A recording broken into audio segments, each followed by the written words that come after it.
Momo, and thank you, Ashley, for starting the prayer. So we're good to go, right?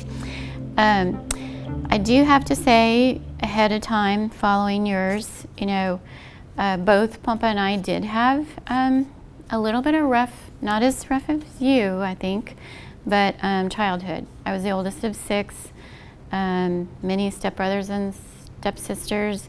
Some I just found out about after my father, right before he passed, through the whole DNA thing, ancestry. But I think also, your struggles are what make you a survivor, and I think probably we all have hardships, right? It's what we get through that makes us unique and who we are, and God made us all individuals, right? But to get connected, right? So, and we're so happy, Pompa and I are. We're grateful to Brent and Joel and the whole community, and Kristen and Kirsten and all the BR guys. Also Elaine, who connected us, and Ilna, our friend, fellow painter, and Zulu. So we're just so grateful to be here ourselves. Okay, so hopefully it starts officially now, right? Okay, so I do have a lot of slides, but what I want to just highlight, this is only a little tidbit, even though it seems like a lot. Pompa and I have been together since 2013, fall of 2013. And literally that weekend, we hit the ball rolling. We started the first light sculptures, some of these guys, well, not these, but other ones for the Dia de los Muertos celebration. And you'll see that. And so literally the first weekend that we officially kind of got together was me jumping in right when I got back from Italy. Like literally 2 days later, I went to the gallery where we were both showing, and he needed help. And I was the only one that stayed for 3 days, and until it was done and installed. So, and I never left. So, and then we're married now. So, okay. I'll get used to this. Okay, so our mission, but what we've wanted to do, or how it's kind of fallen in because of our backgrounds, his with art and music, mine, I was an archaeologist for like 20 years. I can do a whole talk on that. And then I went into being a museum professional, which I still am. So I do wear another hat, even though we have all this. I'll show you some, the last museum I helped to build. And I'm still connected with that. So helping to always promote heritage, keep it alive, our history, our heritage, our environment, animals, culture. But in our, I guess, a niche is through contemporary art. So for all ages, and with community partners with you guys, like you guys. Okay, and I'm gonna go faster. So this is a picture of one of the 20-foot murals similar to these that Pompa did, that's permanently in Corpus Christi right now at the State Supported Living Center. And so children benefit. I think it's in the gym. Just wanted to show you, if you get a chance, you go down south, 181, by Carn City, the brand new Polish Heritage Center. This was the project I've been on for 8.5 years. I worked for a retired bishop who passed away last year, and not even Catholic, but that doesn't matter. I did discover that I do have some Polish heritage, along with my Scottish and Irish, San Antonian heritage. But it's 16,000 square feet with exhibits. It helps highlight the first immigration of the Polish immigrants coming to Texas. So it's almost like the Plymouth Rock, like Jamestown, Plymouth Rock, for Polonia in the United States. It's even known in Poland, and the Polish president came 2013 and gave the bishop an award and everything. So Just a little bit. Joel mentioned I have been a photographer probably since I had my very first little Instamatic, and then bought my first used camera in high school. And all the archaeology projects, I probably was the main field photographer on the site, on the artifacts and the publications. I have nightmares if I go without a camera or a Sharpie now. So I still do it probably daily. And then my style of art is in the moment.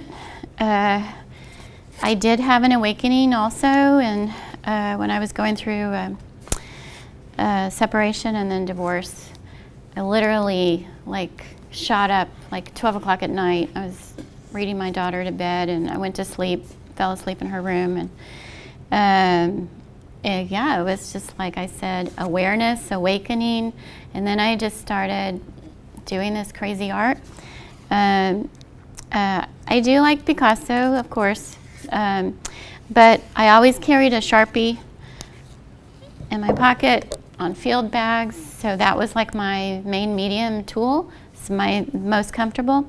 But for me, the paintbrush was kind of my phobia since I was a kid, because it gets stuck and I don't like the brushes. I'll usually use a rag or whatever, throw the paint on if I do paint. But it has to flow. So it's kind of like my releasing of it has to connect and it has to flow. And it's almost like chaos, order and chaos for me, because they're connecting. It seems all crazy and messed up, and they ended up, I think I said it before, I take a deep breath, say a prayer, take a deep breath, and go for it, literally. So it's like, I think it's like intervention. I don't even know that I do these things, right? But they ended up being animals. Or I'll do an outline. This is some that Pompa did the color and the dots, right? Or I'll do an outline of a horse or something, and then inside is all the crazy animals. So, and we've done so many of these. So, hopefully everybody can see while I'm doing this. So we started doing animals, A to Z, crazy animals, like alphabet.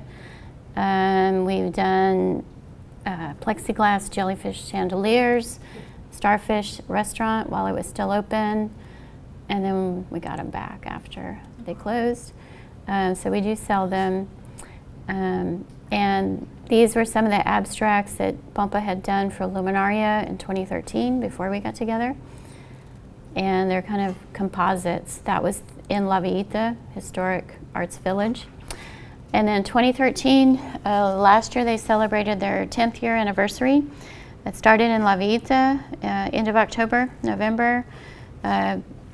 Usually our pieces are up for a week or two on the stages, on the Arneson Theater, on all the lamp posts, all throughout now Hemisphere. So they started several years in La Villita, and we're still going strong. So we have probably, 70 pieces, all made by hand, all made by steel wire, canvas. Most people think they're paper mache. So if you've seen these ladies, they're still going strong after 10 years. They were with Los Lobos last year. And we contract and lease them out. So, well, half of them actually, a lot of them the city owns, and then the other half we lease. So we even continued when there was no festival during 2020. We still wanted the public to see, and we contributed that year and just installed them so people could walk through the park and still enjoy them. And here's a Frida and Diego, if y'all are familiar with those artists. And this one I call Sassy because of how she looks, all sassy. But, and then two 12-foot Katrinas and Katrine. They were at the Pearl for several years. And just, I I asked Matt Wolf, we contract with, who does the Muertos Fest in Hemisphere, the other day. I was like, so how many people do you think we've reached in 10 years? He said, well, it's great for economic development. The city, the county makes a lot of money on this festival. It also, proceeds go to inner city development as well. So that's good, back to charity, to helping with education and stuff. About 3 million. So that is not including all the other festivals in the Pearl. So we decided right before the UNESCO World Heritage Site, the nomination by the UNESCO in 2015. Actually, it was that summer that the nomination went through, and our San Antonio missions became the World Heritage Sites. And so we made all 5 missions, almost 20 feet wide, 17 feet tall. The first one, Alamo, and the last one, like, we did a trail, and each of them were themed with like historical things leading up to contemporary.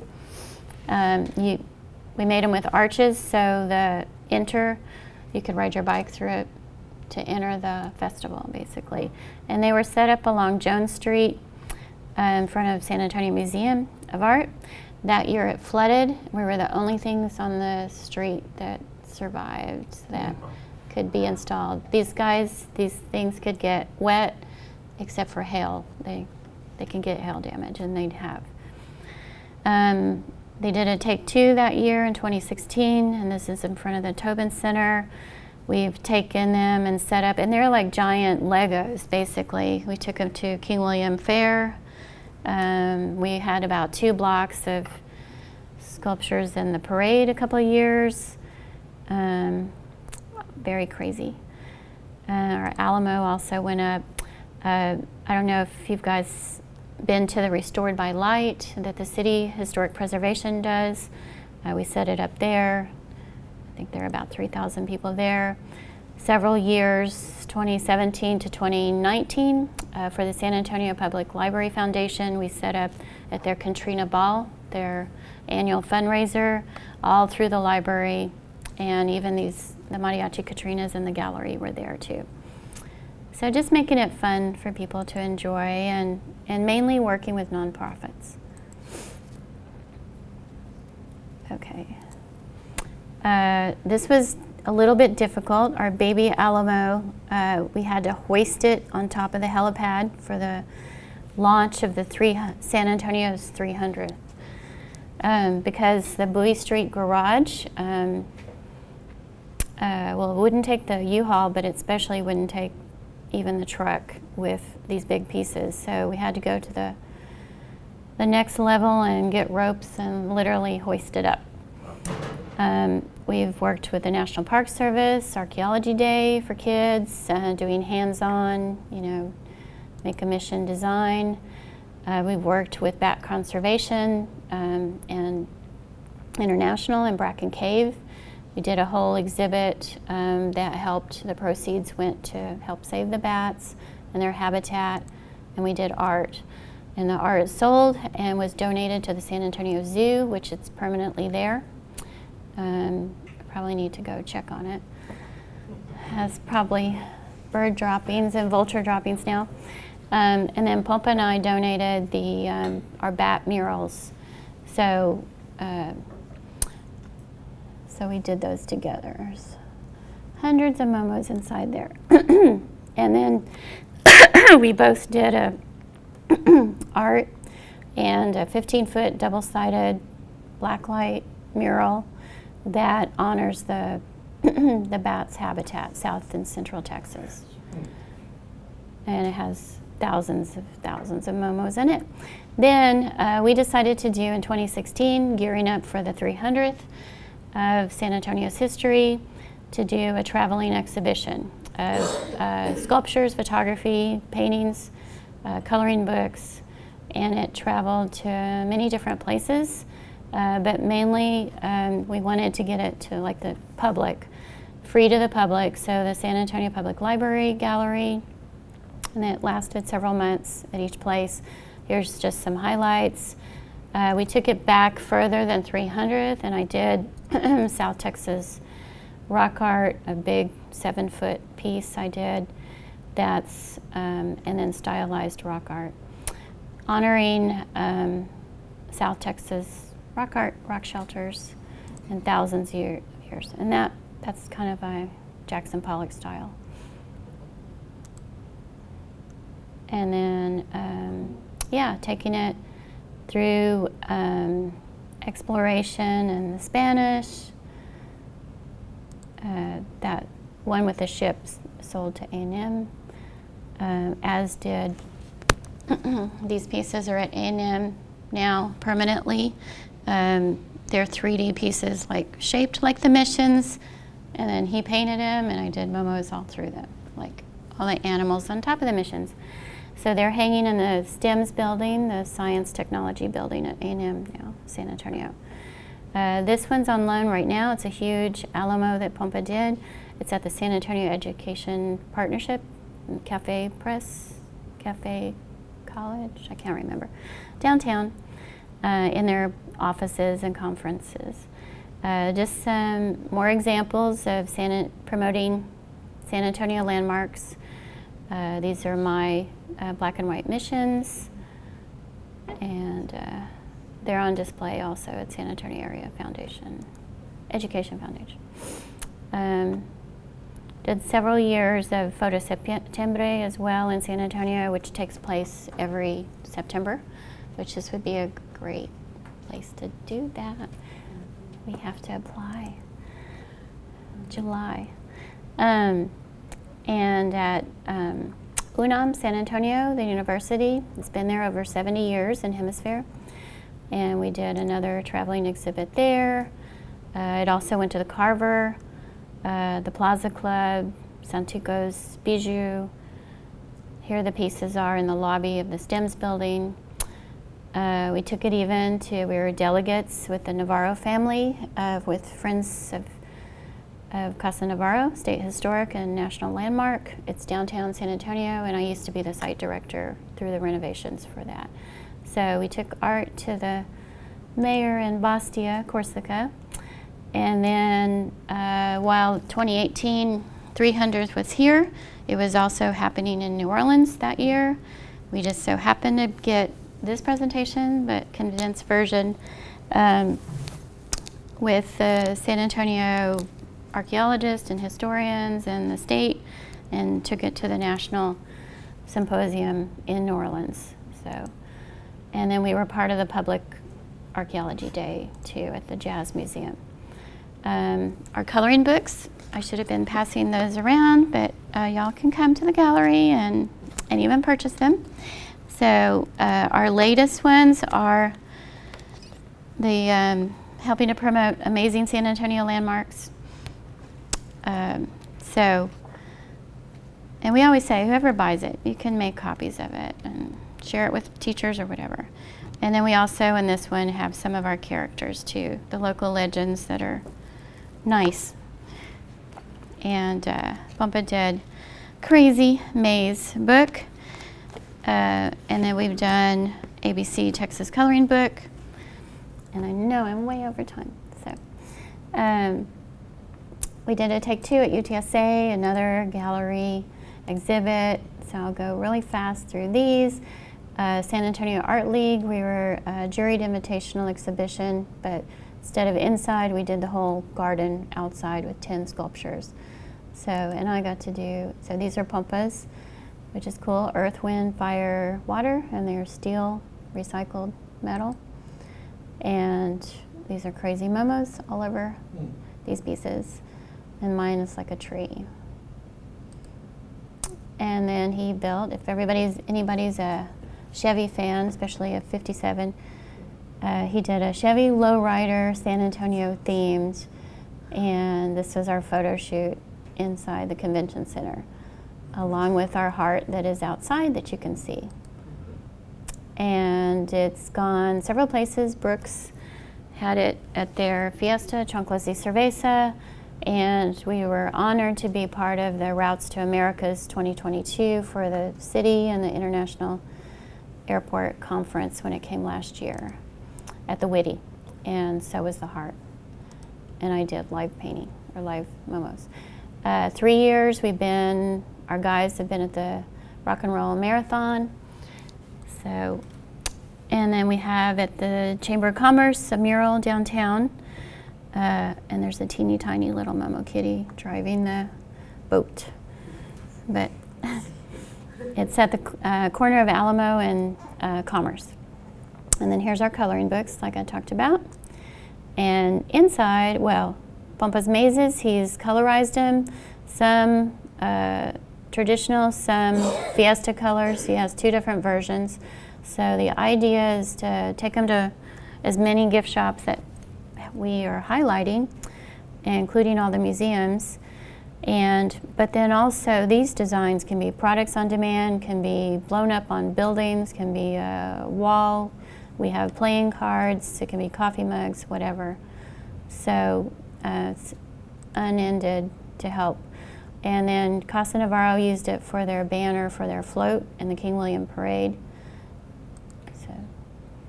And this is a list of everything I could think of that we have art out right now. And I put Connected Co-working first, the Chamber of Commerce, A&M, all of those. The Economical Center, I can never spell that though correctly, at the Medical Center. And that goes to a good cause as well. Slab Cinema downtown at Blue Star, the Zoo, Bracken Cave, and Candlelight Poorhouse Coffee Shop. We've had art there probably 7 years. So we invite you to our gallery right down the hall. And even if we're not there, you can go and hang out, chill there. If you'd like to buy something, I think Natalie will also take your order, and I need to get you the prices and everything. So I did this little drawing of Momo Kitty. Kind of a happy Father's Day, guys. And some coffee and wine too. Or water, whatever.